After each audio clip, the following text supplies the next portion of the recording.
میت کو پڑھ کر بخشنا۔ میری والدہ کا جنوری میں انتقال ہوا تھا، ہم ان کے لیے کیا کیا صدقہ جاریہ کر سکتے ہیں؟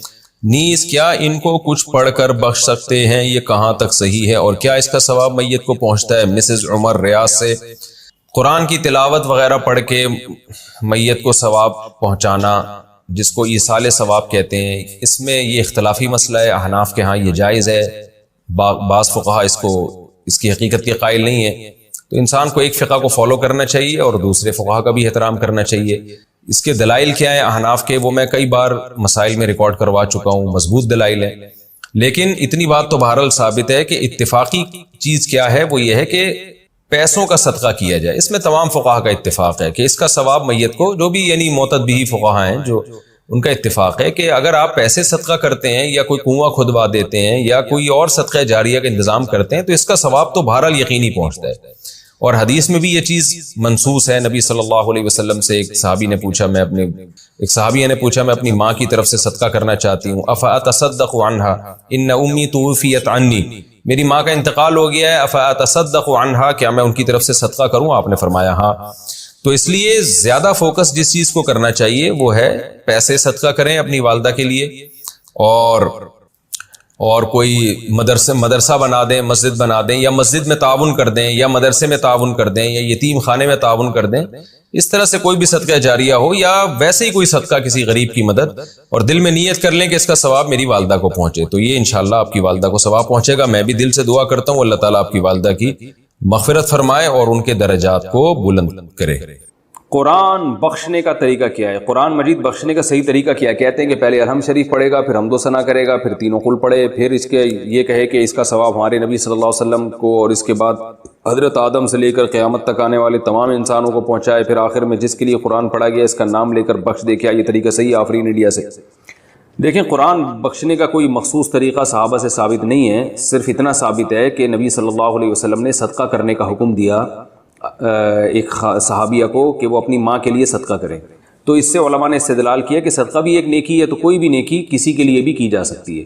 تو بہتر تو یہی ہے کہ جس چیز کا حدیث میں صراحتاً ذکر ہے اسی کو فالو کریں، یعنی صدقات و خیرات کیا کریں میت کے لیے۔ لیکن کوئی قرآن یا کوئی اور نیکی پڑھ کے بھی اگر ایصال ثواب کرنا چاہتے ہیں تو بھی ٹھیک ہے، اس کا کوئی خاص طریقہ نہیں ہے، بس دل میں نیت کر لیں کہ اللہ اس کا ثواب فلاں کو پہنچے۔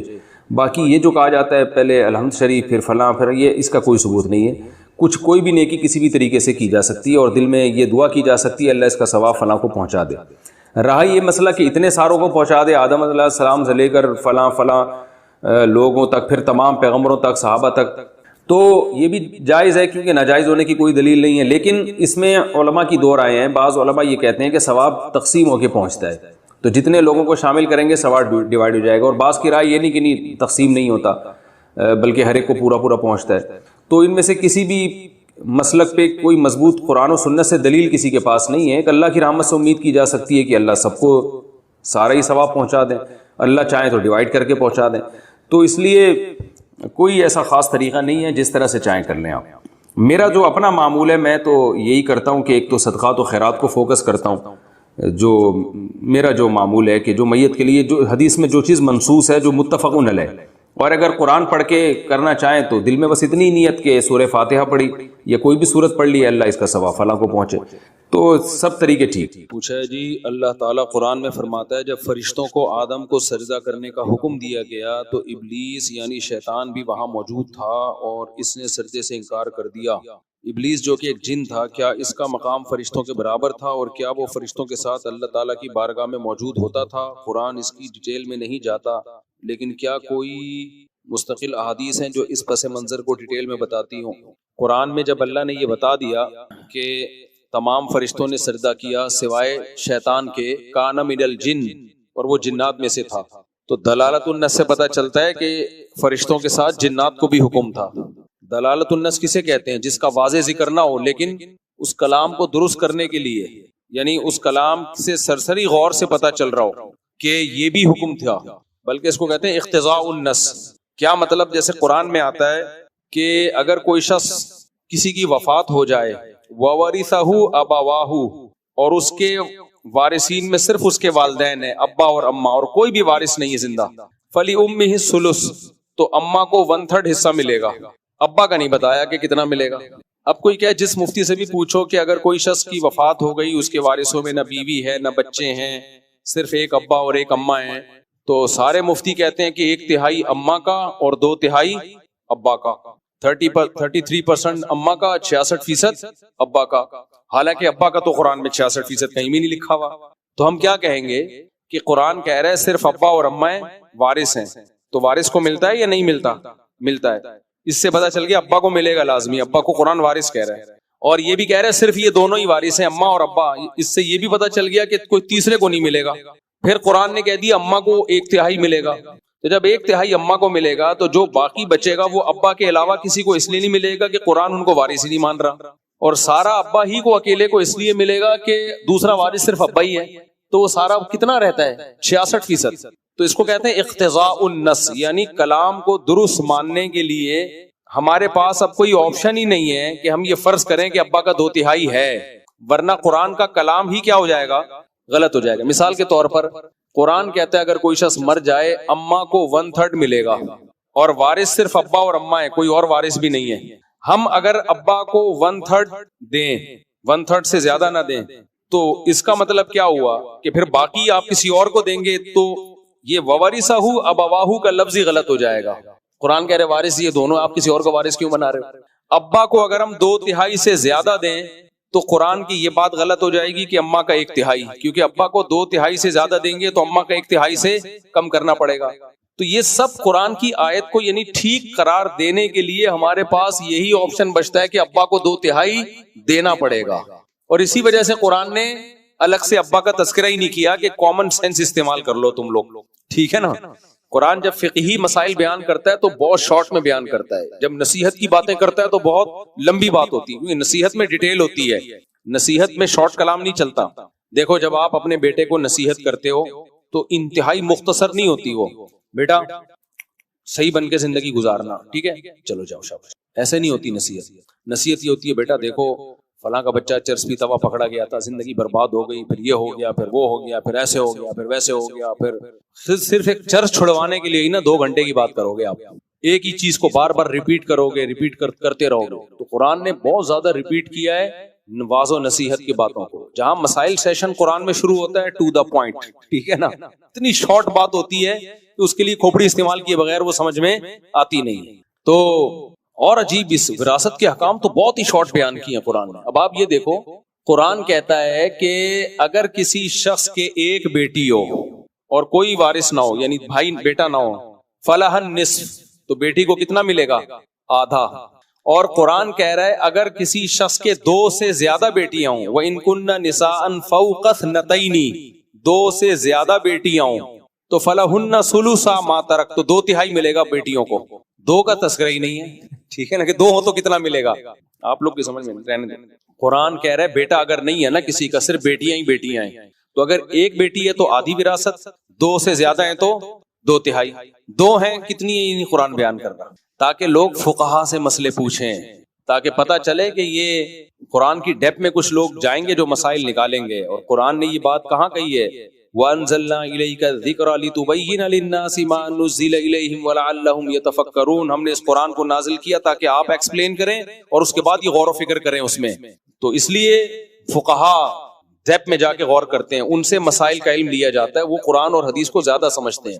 تو 2 سے زیادہ کا تذکرہ اللہ نے اس لیے نہیں کیا کہ 2 کا تذکرہ اسی سے خود ہی سمجھ میں آ جاتا ہے، کیونکہ بیٹی اگر ایک ہو تو آدھا آدھا لیتی ہے، اس بیٹی کے ساتھ اگر ایک عدد بیٹا بھی ہو تو بیٹی کا حصہ 1/3 ہو جاتا ہے اور بیٹے کو دگنا ملتا ہے۔ سمجھ میں آ رہی ہے بات؟ بیٹے کو کتنا ملتا ہے؟ دگنا۔ تو اگر بیٹی کے ساتھ ایک عدد بیٹی ہی ہو تو بیٹا اپنی بہن کا حصہ 1/3 سے کم نہیں کر سکتا، تو بہن اپنی بہن کا حصہ 1/3 سے کم کیسے کر سکتی ہے؟ حالانکہ بیٹے کو زیادہ ملتا ہے نا، بیٹے میں اتنی پاور نہیں ہے کہ اکلوتی بہن کو 1/3 سے نیچے لے آئے وہ۔ تو اس کے ساتھ اگر ایک اور بہن ہوتی، 2 بہنیں ہوتی، تو ان کو ہم 1/3 کیسے دیتے؟ 1/3 ان میں ڈیوائیڈ کرتے تو 1/3 دونوں میں برابر ہو جاتا، تو ایک بیٹی کا حصہ 1/3 سے کم ہو جاتا۔ تو بیٹا بیٹی کا حصہ 1/3 سے کم نہیں کر سکتا، تو بیٹی بیٹی کا حصہ 1/3 سے کم کیسے کر سکتی ہے؟ تو اسے بتا لیں 1/3 تو ملے گا ہی ملے گا، تو 2 بیٹیوں کو جب 1/3 دیں گے تو کتنا بن جائے گا؟ 2/3. اس لیے قرآن نے کہا کہ یہ کامن سینس استعمال کرو. تو فقہاء نے استعمال کی, انہوں نے کہا بیٹی اگر 1 ہو تو 1/3, 2 ہو تو 2/3, 2 سے زیادہ ہو تو قرآن نے ویسے ہی بیان کر دیا. آپ کہہ سکتے ہو پھر قرآن 2 سے زیادہ کو بھی بیان نہ کرتا. 2 سے زیادہ کو بیان اس لیے قرآن نے کر دیا, اس میں اجتہاد چل نہیں سکتا تھا. اس میں کوئی یہ کہہ سکتا تھا قرآن کہہ رہا ہے 2 بیٹیوں کا 2/3, تو 2 سے زیادہ کا پتہ نہیں کتنا ہوگا, ہو سکتا ہے وہ اس میں کوئی کمی بیشی ہو. تو قرآن نے کہہ دیا 2 سے زیادہ ہو تو 2/3, 1 ہو تو آدھا, 2 ہو تو خود سمجھ جاؤ باقی آیتوں میں غور کر کے, ٹھیک ہے نا. تو باقی آیتوں میں غور کیا, فقہاء نے سب نے فتویٰ دیا 2 بیٹیاں ہوں یا 2 سے زیادہ ان کو 2/3 ہی ملے گا. سمجھ میں آ گیا؟ ٹھیک ہے, نہیں آیا تھوڑا بادام کے تیل کی مالش کریں. مفتی صاحب اللہ تعالی نے, ہاں تو یہاں بھی شیطان کا مسئلہ تو ہم حل کریں.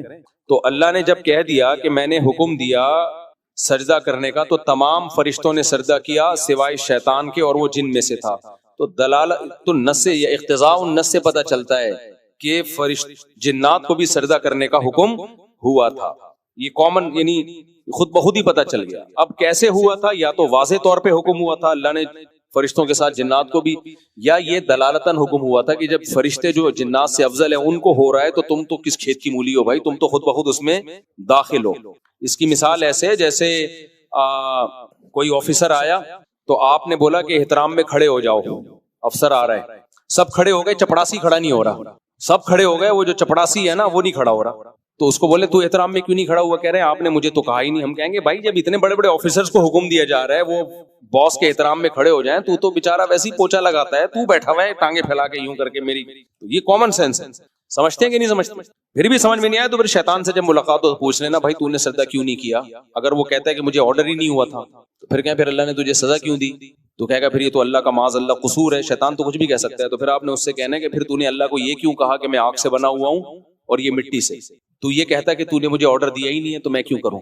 شیطان نے یہ تھوڑی کہا تھا تو نے مجھے آرڈر نہیں دیا, شیطان نے یہ رپورٹ پیش کی تھی کہ میں آگ سے بنا ہوا ہوں یہ مٹی سے. اس کا مطلب شیطان بھی یہ بات مانتا تھا کہ سردے کا آرڈر تو ہوا ہے, لیکن شیطان کی رائے یہ تھی کہ یہ آرڈر صحیح نہیں ہے, یہ معاذ اللہ غلط بات ہوئی ہے. شیطان کے بارے میں کچھ بتانا چاہ رہے ہیں؟ جی یہ کہہ رہے ہیں دنیا میں تو شیطان سے ملاقات ہوتی نہیں, اگر کوئی ڈائریکٹ جنت میں چلے جائے تو شیطان سے ملاقات کیسے ہوگی؟ پھر کیا کرنا ہے شیطان سے ملاقات کر کے؟ مفتی صاحب اللہ تعالیٰ نے اسباب کے ساتھ دنیا کے معاملات رکھے ہیں, تو پھر جب ایک شخص غریب ہے تو پھر وہ جلدی شادی کیوں کرے اور غسل اور نسل کیوں بڑھائے؟ وہ تو لوگوں پر بوجھ بنے گا اور خودکشی کی طرف جائے گا. بالکل درست بات کی, فی نفسی ہی درست بات کی ہے کہ جب اللہ نے اسباب کا حکم دیا ہے تو جب غریب آدمی شادی کرے گا یا بچے پیدا کرے گا تو اسباب یہ کہتے ہیں کہ خرچہ دگنا ہو جائے گا, پھر بچے آتے چلے جائیں گے ان کا بھی خرچہ, تو پیسے ہیں نہیں تو اسباب کی دنیا میں مسئلہ ہوگا. اس کا جواب آج کا پورا بیان ہے کہ عقل استعمال کی جائے گی وہاں جہاں شریعت نے اجازت دی ہے. جہاں شریعت نے کہیں آرڈر آ جائے تو پھر اس سے آگے عقل کا استعمال کرنا یہ عقل کا غیر ضروری استعمال ہے. یہ تو اس کا جواب ہو گیا شریعت کی روشنی میں. دوسرا جواب ہو گیا عقل ہی کی روشنی میں, ہم اس سے یہ جواب لیتے ہیں. دیکھو یہاں اگر آپ عقل استعمال کرتے بھی ہو تو عقل کے 2 طریقے ہوتے ہیں استعمال کرنے کے. ایک ہے صحیح طریقہ, ایک ہے غلط طریقہ. صحیح طریقہ وہ ہے جو وحی کی روشنی میں ہو, جس سے انسان کی عقل سیدھی راہ دکھاتی ہے. غلط طریقہ وہ ہے کہ خواہشات کو سامنے رکھ کے آپ عقل استعمال کرو. ایک چرسی جب چرس پیتا ہے وہ بھی عقل استعمال کرتا ہے خواہشات کو سامنے رکھ کے کہ یار پینے تو مزہ آئے گا, دیکھیں گے بعد میں توبہ کر لیں گے یا علاج کر لیں گے. یہ عقل کا صحیح استعمال نہیں ہے, بلکہ یہ وہ عقل ہے جو خواہشات سے مغلوب ہے. جو عقل خواہش سے مغلوب نہیں ہوتی وہ کہے کہ بھائی یہ چرس بری چیز ہے, مزہ ہے 2 منٹ کا اور یہ اس کا چسکا لگے گا, بعد میں چھوڑنا بہت مشکل ہو جائے گا. تو ایسے ہی جو ملحد ایتھیس لوگ ہیں وہ یہاں بھی عقل کا غلط استعمال کرتے ہیں. وہ کہتے ہیں کہ جب شادی ہو جائے گی تو ابھی پیسے تو ہیں نہیں, پھر بچہ ہو جائے گا تو پیسے تو ہیں نہیں. بات یہ ہے کہ پیسہ ایک ایسی چیز ہے جس کے بارے میں یقینی طور پر بتانا کہ کب کون سے اسباب پیسے کے آپ میں پیدا ہوں گے کب نہیں ہوں گے یہ عقلی طور پر ممکن ہی نہیں ہے, کیونکہ روز روز نئے نئے اسباب پیدا ہوتے ہیں اور نئے نئے اسباب اور پرانے اسباب فنا ہوتے ہیں. وسائل جو ہے نا وسائل, اس کی کوئی اسپیسیفک کیلکولیشن ہو ہی نہیں سکتی کسی بھی دور میں. دنیا میں کتنے وسائل ہیں ہمارے پاس, کوئی کیلکولیٹ کر کے بتا سکتا ہے؟ اور اگر کیلکولیٹ کر لیے تو موجودہ ہے نا, ہو سکتا ہے کل کوئی نئے وسائل دریافت ہو جائیں. تو یہ ایک ایسی چیز ہے, تبھی علماء کہتے ہیں جس کے ہاتھوں میں کمانے کی طاقت اور پاؤں میں چلنے کی طاقت ہو وہ مالدار ہے، کیونکہ پیسے نہیں ہے لیکن کما سکتا ہے، وہ کل دہاڑی لگ جائے اس کی، کل کوئی جاب لگ جائے، کچھ بھی نہیں آتا یوٹیوب پہ کھانے پکانے کی ترکیبیں بنا کے ڈالنا، کچھ بھی نہیں آتا یوٹیوب پہ گالیاں دینا شروع کر دیں، چینل بوسٹ کر جائے گا اس کا. آپ یہ بلاگر کو دیکھو نا، میں آ گیا ہوں، پھش پھش کرتے رہتے ہیں، پھینکتے رہتے ہیں، اور ملینز میں چینل ان کے، میں لیٹرین میں بیٹھا ہوا ہوں، واش روم میں بیٹھا ہوا ہوں، قبض ہو گیا مجھے، لوٹا لے کر آؤ، ایسا چلے گا آپ بھول جاؤ گے. 10 سال پہلے کوئی بتا سکتا تھا کہ یہ بھی کوئی پیسہ کمانے کا طریقہ ہوگا؟ میں واش روم میں بیٹھا ہوا ہوں، کوئی بتا سکتا تھا؟ اتنے نت نئے طریقے. عقل خود کہہ رہی ہے کہ اس کے بارے میں، کسی کے بارے میں یہ رائے قائم کرنا کہ یہ غریب ہے تو غریب ہی رہے گا، یہ پاسبل ہی نہیں ہے، اور یہ امیر ہے تو کل بھی امیر ہی رہے گا. اگر یہ فلسفہ ہو تو امیر کو بھی شادی نہیں کرنی چاہیے. وجہ اس کی ہے کہ آج آپ کی فیکٹری ہے، ہو سکتا ہے فیکٹری کو آگ لگ جائے، ہو سکتا ہے ورلڈ ٹریڈ سینٹر میں جو بزنس مین بیٹھا کرتے تھے نا، زرداری کچھ بھی نہیں تھا ان کے مقابلے میں، وہ سب 4 شادیاں کرنے کا پروگرام تھا ان کا کہ ہمارا تو خربوں کا بزنس ہے. جہاز آیا، پورے بزنس کی واٹ لگا دی، روڈوں پہ آ گئے، خودکشیاں کی ہیں بہت، جو بچ بھی گئے نا انہوں نے بھی خودکشیاں کر لی. تو المال غاد ورائہ، پیسہ ایسی چیز ہے آج آیا کل گیا. تو اس لیے شریعت نے اس میں مدار اس پر رکھا ہے کہ بالقوہ، بالقوہ کا مطلب ہاتھ پاؤں سلامت ہیں یا نہیں ہے، بس کافی ہے. سمجھ میں آ رہی ہے بات کہ نہیں آ رہی؟ اور دوسری بات، عقل کیا کہتی ہے؟ آپ غریب ہیں تو کیا دنیا کے سب سے غریب آپ ہی ہیں؟ یہ تو عقل کہتی ہے کہ آپ غریب ہیں تو ڈیفنس کی لڑکی سے شادی نہ کریں، لیکن یہ نہیں کہتی کہ آپ غریب ہیں تو اپنے سے بھی زیادہ غریب سے شادی نہ کریں. کیونکہ اگر آپ کی آمدن فار ایگزامپل 10,000 ہے، بہت ہی غریب کی ہوگی نا، تو ایسے لوگ بھی آپ کو مارکیٹ میں مل جائیں گے جن کے باپ، جن کی آمدن 5,000 ہے اور اس میں 6 بیٹیاں پال رہے ہیں. تو اس کے حساب سے 10 والا کیا ہے؟ غریب ہے مالدار ہے؟ مالدار ہے. کیونکہ امیر اور غریب کی کوئی اسپیسیفک ڈیفینیشن نہیں ہے، یہ امور اضافیہ ہوتے ہیں. امور اضافیہ کا مطلب یہ ہوتا ہے کہ ہم اس میں ایک دوسرے سے کمپیئر کر کے کہتے ہیں کہ یہ امیر ہے اور یہ کیا ہے؟ غریب ہے. مثال کے طور پر دیکھو، ایک آدمی کو کسی گاؤں سے آیا اور کراچی میں چوکی داری کی نوکری مل گئی، اس کو کسی گلی میں چوکی دار لگ گیا. وہ گاؤں فون کر کر کے خوشی سے بتاتا ہے میں باروزگار ہو گیا ہوں، میرا روزگار لگ گیا ہے کراچی میں، مجھے ایک گلی میں چوکی دار کی نوکری مل گئی ہے، میری شادی کراؤ. گاؤں والے ڈھول بجاتے ہوئے آتے ہیں اور سب لوگ اپنی بیٹیاں پیش کر رہے ہوتے ہیں، یار یہ لڑکا منڈا کراچی میں اس کی جاب لگ گئی، ہماری بیٹی لو. وہ کہہ رہے ہماری بیٹی لو. کیا مطلب؟ ان کے لحاظ سے وہ مالدار ہے. سمجھ میں آ رہی ہے بات کہ نہیں آ رہی؟ وہ آپ کو غریب لگ رہا ہے، اگر وہ غریب ہوتا تو غربت پہ مٹھائیاں تھوڑی بانٹ رہا ہوتا اور اس کے رشتے تھوڑی آ رہے ہوتے. لائن لگتی ہو کراچی سے. جب یہ کراچی سے جو مزدور پیشہ لوگ گاؤں دیہاتوں میں جاتے ہیں نا، یہ بوٹ پالش کرتے ہیں، کپڑوں کو استری کرتے ہیں، آنکھوں میں سرما لگاتے ہیں، اور بسوں سے ایسے تیار ہو کے نہا دھو کے گاؤں میں ایسے جا رہے ہوتے ہیں جیسے $6 ملین مین. انگلش فلم آیا کرتی تھی بچپن میں، $6 ملین مین، اس کے کروڑ پتی آدمی تھا وہ. تو ایسے لگتا ہے کہ اگلے الیکشن میں اب گاؤں میں یہی جیت جائے. ایسے آتے ہیں اور گھر میں جا کے 50 کا نوٹ نکالتے ہیں. حقیقت ہے ان کے لحاظ سے یہ کیا ہے؟ بہت امیر ہے. تو وہ ایسے ہمارے لحاظ سے وہ غریب ہے تو وہ اپنے جیسے غریبوں میں شادی کرے، وہ ان کو امیر ہی سمجھے گی ان کی بیوی ان کو. کیونکہ شادی جہاں خاندان انسانوں میں ہی ہوتی ہے نا، تو انسانوں میں آپ جیسے اور بھی بہت سارے انسان ہیں. آپ اگر ٹماٹر بیچتے ہو تو ایسے لوگ بھی ملیں گے جن کو ٹماٹر بیچنے کی طاقت بھی نہیں ہے، ایسی لڑکیاں بھی مل جائیں گی آپ کو. اور ڈیفنس والے کی نظر میں یہ کیا ہے؟ غریب ترین انسان ہے. یہ تو بیچارہ گلی میں چوکی داری کر رہا ہے، یہ تو ٹماٹر بیچ رہا ہے. سمجھ میں آ رہی ہے بات کہ نہیں آ رہی؟ ایک بات. آگے دوسری بات رہی بچوں کی. تو عقل یہ کہتی ہے کہ ابھی جیب میں پیسے نہیں ہیں، بچہ جب پیدا ہوگا تو کہاں سے کھلائیں گے. یہ وہ عقل ہے جو شہوت سے متاثر ہے، جو خدا کے مقابلے میں. جب وحی کے نور سے عقل آراستہ ہوتی ہے تو پھر عقل صحیح استعمال ہوتی ہے. عقل کہتی ہے بچہ پیدا ہوا، ماں کی چھاتیوں میں دودھ آیا.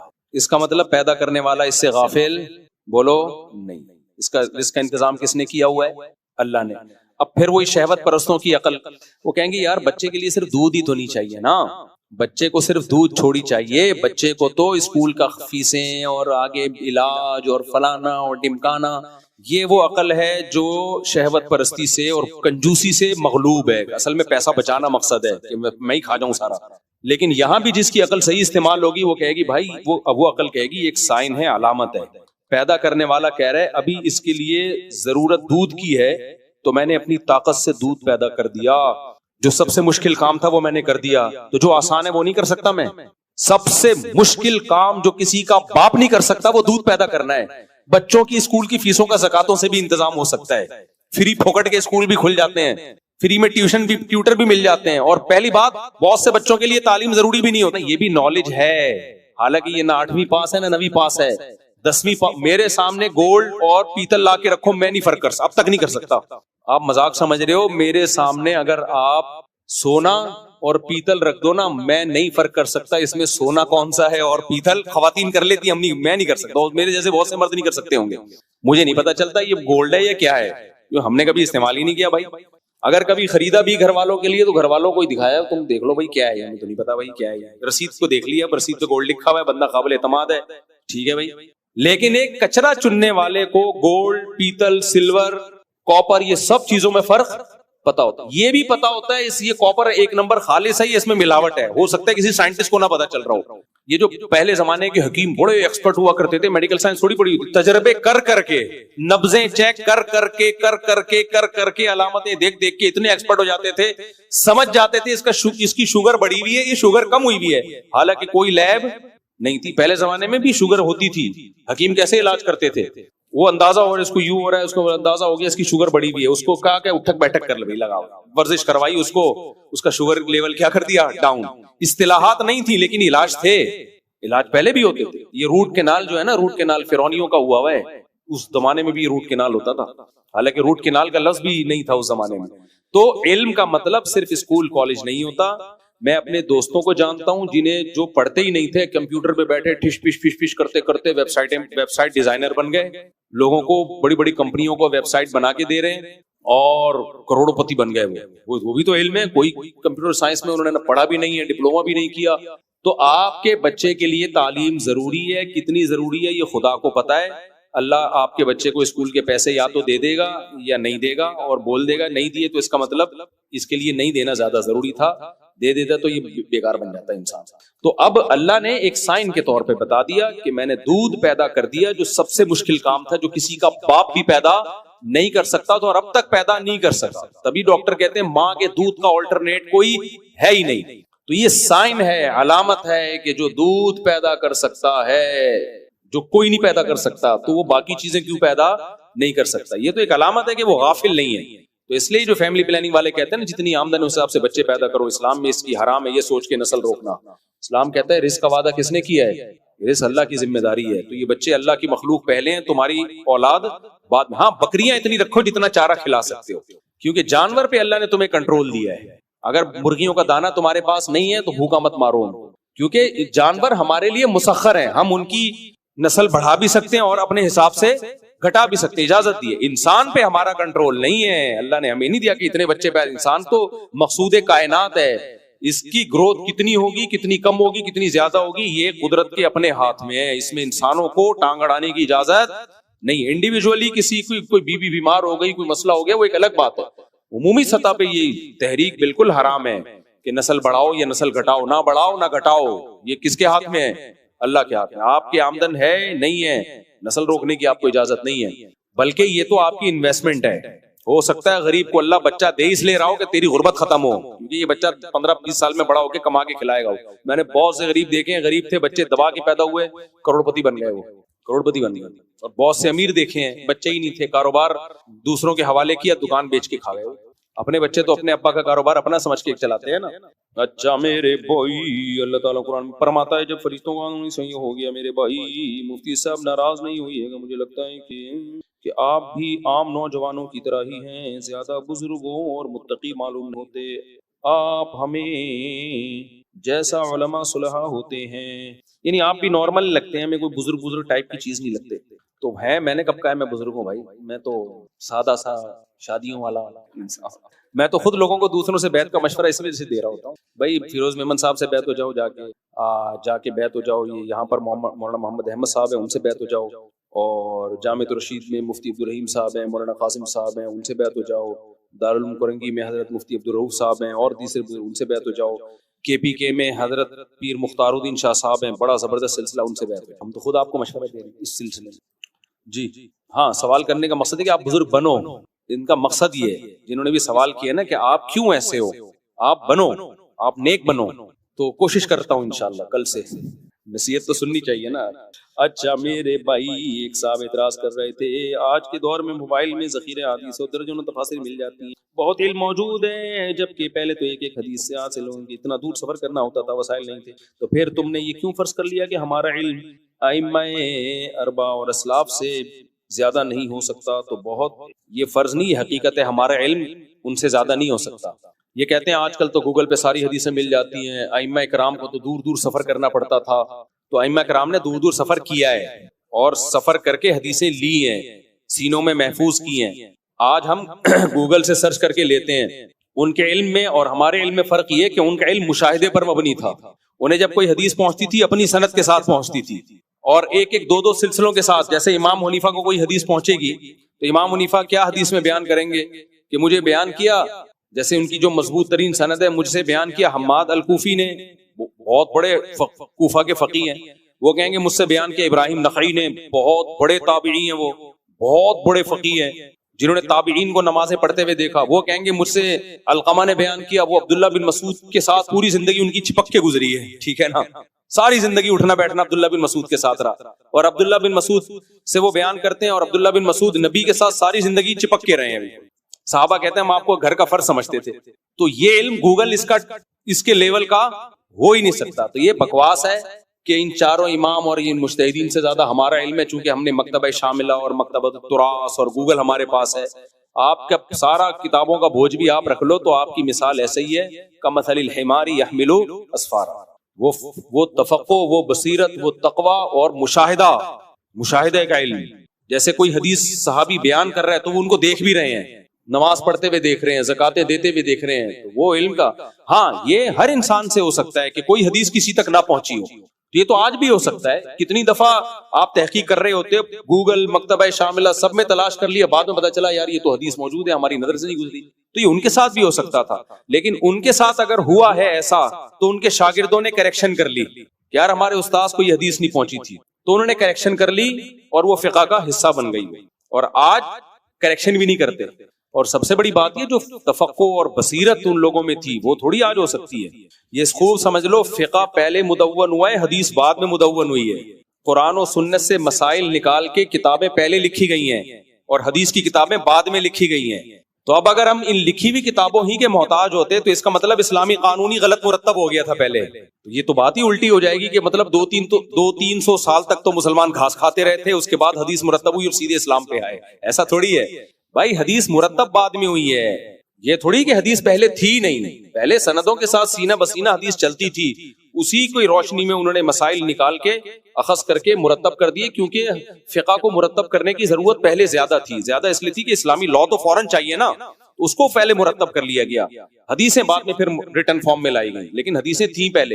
امام حنیفہ اپنی سندوں سے، عبداللہ مبارک اپنی سندوں سے، سفیان ثوری اپنی سندوں سے، ابراہیم نخعی اپنی سندوں سے، حضرت عبداللہ بن عباس کے شاگرد تھے اکرمہ، مجاہد، یہ سارے، سعید ابن جبیر، یہ ساری. ان کے علم کیا تھے بھائی؟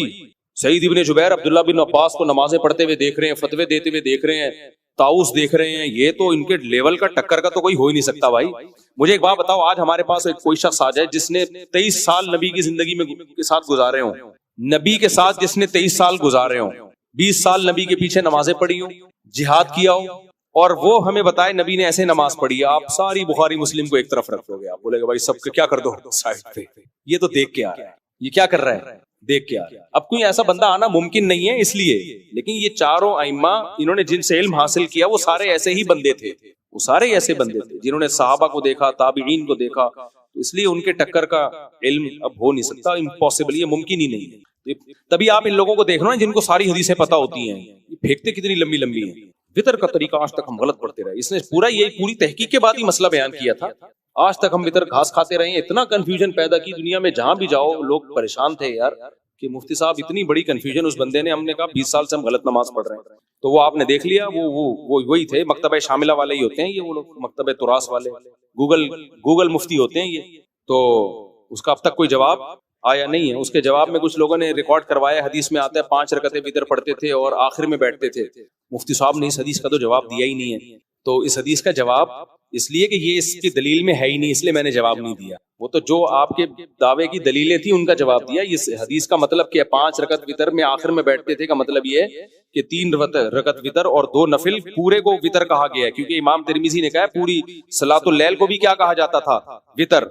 تو 5 رکعت وتر میں صرف آخر میں بیٹھنے کا مطلب باقی پوری تہجد کھڑے ہو کر ہوتی تھی، آخری 2 رکعتیں بیٹھ کے ہوتی تھیں.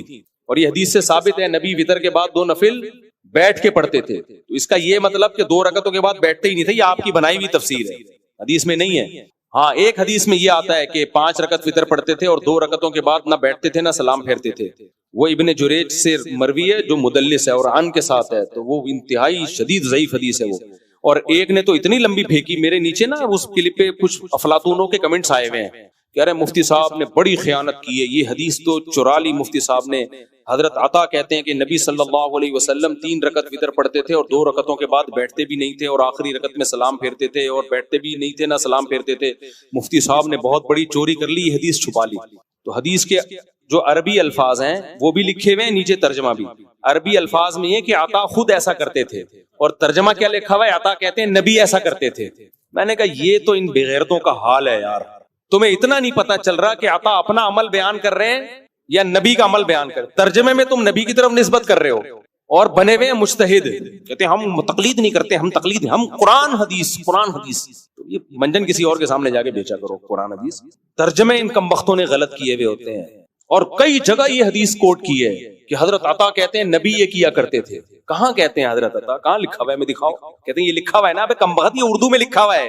حضرت عطا کیا اردو اسپیکنگ تھے, اردو میں بول کے گئے ہیں, تو وہ کہتے ہیں یہ عربی سے ترجمہ ہم نے کیا ہے. تو بھائی یہ ترجمہ غلط کیا ہے, حضرت عطا نے نبی کی طرف نسبت, ان کا اپنا اجتہاد تھا یہ. تو ہم حضرت عائشہ کے عمل کو لیتے ہیں, حضرت عائشہ نبی کی وتر کو زیادہ سمجھتی تھیں. حضرت عائشہ سے وتر کا وہی طریقہ ثابت ہے جس طرح سے حنفی پڑھتے ہیں, بالکل ایز اٹ از یہی طریقہ ثابت ہے, اور باقی تمام طریقوں کی نفی ہے سیدہ عائشہ سے. باقی ٹھیک ہے اختلافی مسئلہ ہے, تو اختلافی مسئلہ ہے, تو ہم حضرت عائشہ کو فالو کر رہے ہیں, اور اس میں حدیث مرفوع بھی ہے, نبی کا عمل بھی ہے. اور عبداللہ بن عمر کا عمل یہ ہے کہ وہ 2 رکعت کے بعد سلام پھیرتے تھے. تو اس کے جوابات 2 رکعت کے بعد سلام پھیرنے نہیں پھیرنے ایک الگ ٹاپک ہے, میں اس پہ بھی انشاءاللہ ریکارڈ کرواؤں گا. لیکن وتر 3 پڑھنے ہیں تو 2 رکعت کے بعد آپ کو قاعدہ کرنا پڑے گا. ایک صاحب نے کہا کہ میں نے خود حرم میں وتر پڑھے ہیں, امام کعبہ نے تراویح کے بعد 3 وتر پڑھائے, 2 رکعت کے بعد قاعدہ نہیں کیا, ڈائریکٹ کھڑے ہو گئے. صاحب امام کعبہ تو غلط نہیں ہو سکتے. تو پھر آپ ایک اصول پہ ٹکو, آپ بولو پھر قرآن و حدیث کی میں ہمیشہ وہ تشریح مانوں گا جو امام کعبہ سے من, پھر دلیل ولیل کی بات مت کرو. تو اس کے جواب میں پھر ہم کہیں گے آج آپ امام کعبہ کی تقلید کر رہے ہو, ہم ابو حنیفہ کی کر رہے ہیں, جو تبع تابعین میں سے اور راجح قول کے مطابق تابعین میں سے تھے, جن کو 50% سے زائد امت نے فالو کیا. برے ہم امام کعبہ کو بھی نہیں کہتے, قابل احترام ہے ہمارے لیے. تو پھر آپ مقابلہ نبی کا ابو حنیفہ سے نہیں کراؤ, پھر آپ ابو حنیفہ کا امام کعبہ سے مقابلہ کراؤ. ٹھیک ہے نا, ٹھیک ہے نا. تو اس میں امام حنیفہ کا پلہ بھاری ہے. اور اگر دلیل کی بات کرنی ہے تو دلیل سے ثابت کرو. پھر آپ پھر امام یہ نہیں کہو امام کعبہ یہ کرتے ہیں تو امام سدیس یہ کرتے ہیں. پھر لوگ کہتے ہیں حرم میں کیسے غلط ہو سکتا ہے. یقیناً حرم میں غلط نہیں ہو سکتا, بشرطے کہ 1400 سال سے ہو. یہ نہیں ہو سکتا کہ حرم میں 1400 سال سے غلط نماز پڑھی جا رہی ہو. ہاں جس نماز میں اختلاف ہے, تو حنفیوں کی تو 700 سال حرم میں حکومت رہی ہے. 700 سال تو وہ حکومت رہی ہے جو پکی ڈھکی, اور اس سے پہلے بھی زیادہ تر حنفی ہی رہے ہیں. 700 سال تو وہ جو حنفی تھے دنیا میں, یعنی ان کی ایسا خلافت تھی کہ وہ غیر مسلموں کو جب فقہ کی کتابیں دی جاتی تھی نا, اسلامی قانون, تو فقہ حنفی ہی بتایا جاتا تھا ان کو. ہمارے دوست نے جرمنی کی یونیورسٹی میں جو اسلام پڑھا ہے نا, اس میں اب تک قدوری پڑھائی جاتی ہے. سمجھ میں آ رہی ہے بات, قدوری, کیونکہ خلافت عثمانیہ کے دور میں جو اسلامی لا انٹروڈیوس ہوتا تھا نا غیر مسلم کنٹریز میں, وہ قدوری اور ہدایہ ہوتا تھا. تبھی آکسفورڈ یونیورسٹی میں صدیوں تک ہدایہ پڑھائی جاتی رہی ہے اسلامی قانون کے طور پر, اور اب بھی یہ بہت ساری ان کی یونیورسٹیوں میں. خیر کہاں سے کام چلے گئے, تو خلاصہ یہ نکلا کہ یا تو تقلید کرو یا تحقیق کرو. تم کمبختو نہ تقلید کے نہ تم تحقیق کے, جہاں سے تمہیں فتویٰ مل رہا ہے اٹھا کے وہیں سے پھینک دیا. تو حرم میں تو 1400 سال پھر 20 رکعت تراویح پڑھی گئی ہے, تو آپ کیوں اس کو نہیں مانتے پھر. اچھا میرے بھائی مفتی صاحب, یہ سوال یہ کہ کوئی بھی نیاز کو کوئی بھی ہندو کو مسجد میں جانا جائز ہے اور بیان سن سکتا ہے؟ جی بالکل جائز, کیا مستحب ہے کہ اس کو مسجدوں میں لائیں اور بیان سنوائیں. غیر مسلم نبی کے دور میں بھی مسجد نبی میں آئے ہیں. مفتی صاحب میری بیٹی جس کی عمر 18 سال ہے, اس کے پاس 1.92 تولے سونا موجود ہے, اور اس کا میری بیٹی عمر 16 سال اس کی پاس موجود ہے. میرے بچے دونوں فی ضمانت تعلیم حاصل کر رہے ہیں, ان کی کفالت میرے ذمہ دونوں بچوں کی. بہت لمبا میرے بھائی. دیکھو جو نابالغ بچے ہیں, بچی کی عمر 18 سال ہے, وہ تو بالغ ہے, اس کے جو گفٹ آئے یا اس کو جو سونا ملا اس کی زکوٰۃ بھی ہے, اور جو گفٹ ہے وہ اپنی مرضی سے جہاں جہاں استعمال کرے. اور بچے کی عمر بھی 16 سال ہے, وہ بھی بالغ ہو گیا. تو دونوں کے حکام وہی ہیں جو بڑوں کے حکام ہیں. سونے پہ زکوٰۃ بھی ہے اور جو ان کو گفٹ ملیں گے وہ اپنی مرضی سے خرچ بھی کر سکتے ہیں.